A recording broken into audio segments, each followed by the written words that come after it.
Hello, this is Ryan Kingslien. In this short tutorial, I want to show you how I sculpted the boots for this Thor sculpt. So specifically, how I sculpted the strapping around it. Now, the boot itself came from a base mesh made inside of Maya, and a very simple base mesh. You can see if I go all the way down, then that's all we have. No topology for the straps in there at all. All of that gets put into the high res here. So creating straps, of course, it could be simple, it could be hard, but I like to always do things with a very specific structure to it. So let me show you how I went about doing that. So let's start with a very simple base. The feet have been posed. Later on, I ended up moving the leg a little bit, so let me do that actually right now.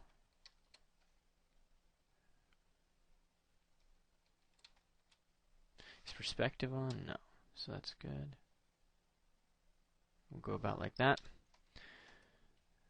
And I may need to drag some of this over, get a better shape in there.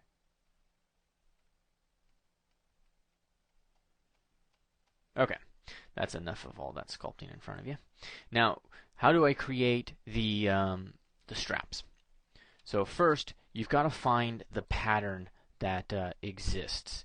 And so if we go back to the actual boot itself here, you can see that there's a very clear-cut pattern of wedge, wedge, wedge, wedge, and another wedge.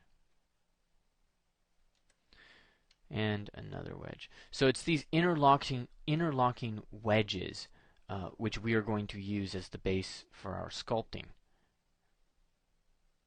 I'm going to clear that, go back into the old one, and so let's just use this one as reference. Alright, so first thing we're going to do is here one wedge, another wedge, don't invert it yet. We're going to try to drag as far this way as possible and in like that. So that essentially we have these diamonds on both sides. Once we have that, we could go in and massage this mask if we wanted to. It depends on how much time you really want to spend. I'm going to massage the mask a little, so I get a clear sense of where these things are overlapping.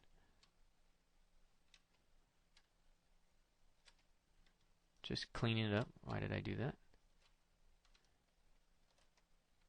Okay, that one looks fine. This one looks a little undecided in where these things are going. That looks a touch better, but they're not lined up. Okay, and then same problem here. Gotta line them up.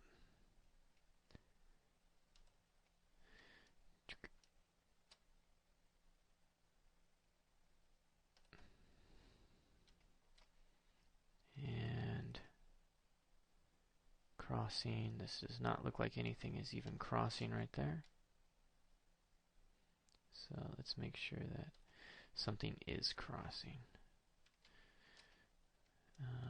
But a little too much.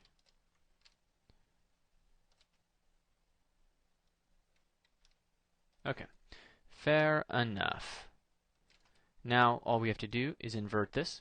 In fact, let's actually also get this base, because we are creating the negative space for our straps. So I really want to get everything else around that, including this area up here, which is going to be free of straps.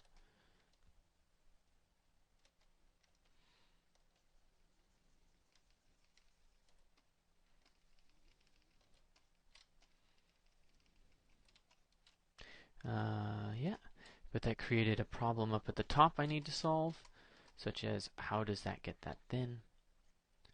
So, and it doesn't, just means I gotta go in and address this.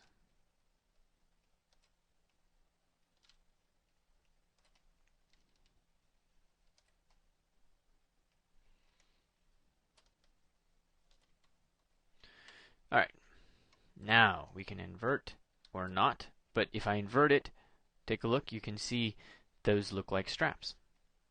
Those are the straps that we are going to sculpt. We could push in,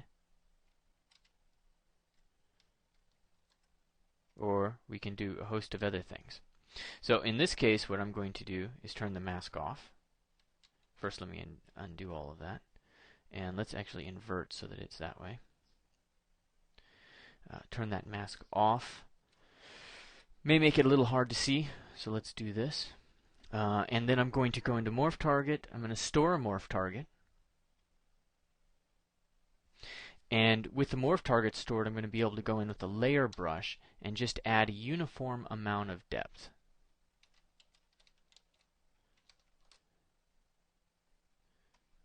All the way across. The explosion you saw earlier is because I was using the morph feature, the constant depth feature, with the other part hidden over here, and so it did not like that. But I'm only going to sculpt one side at a time, and then use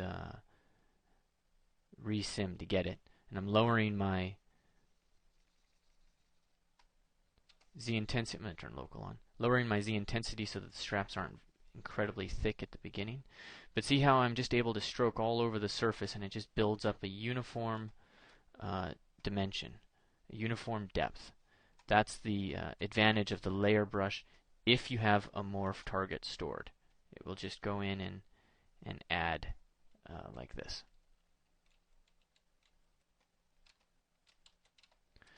Alright.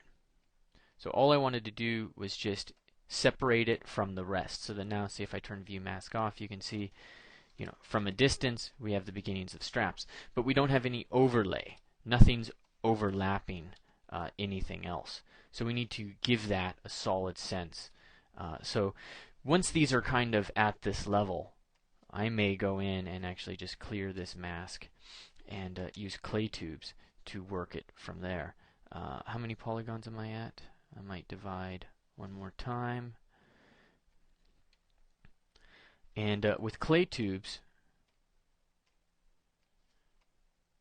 I like to push in and then build back up. I find that that really helps give me a nice solid form. Now, it's gone over here, but is it going to go over or under here? So I've got to decide. Push down, build back up.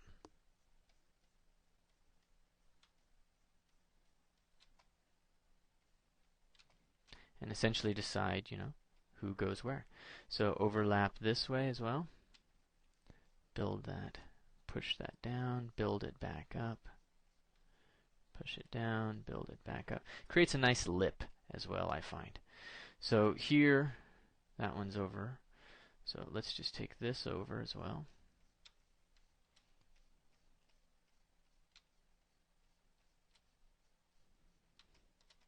And then we can do this one over. And then in the back, we'll swap that around.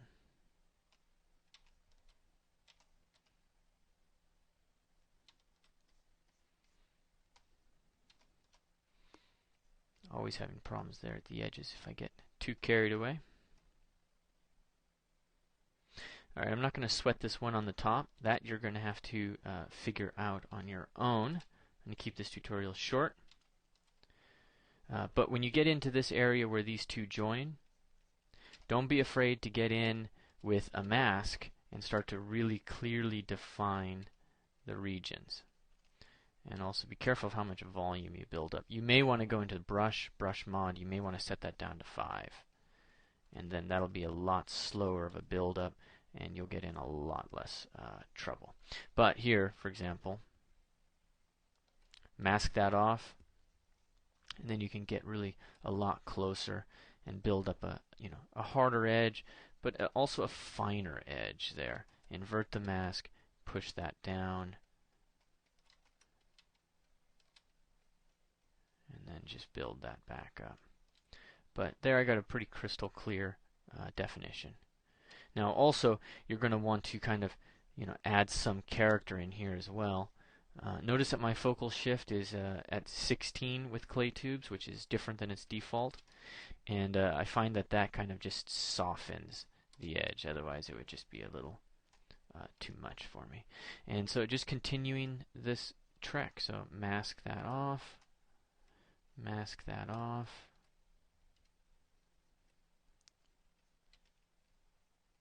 Push it in.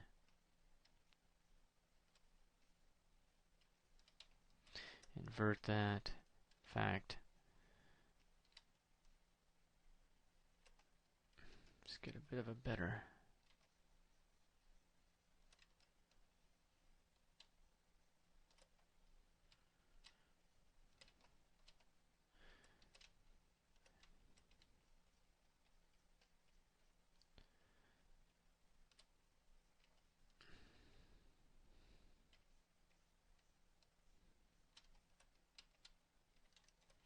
Build that back up. I lost that a little too much. And there you go. But pretty simple, pretty fast way. Just remember your interlocking wedges. And so that's a 2D pattern that will help you as a 3D sculptor create just the right shapes. So I hope you enjoyed. Happy sculpting.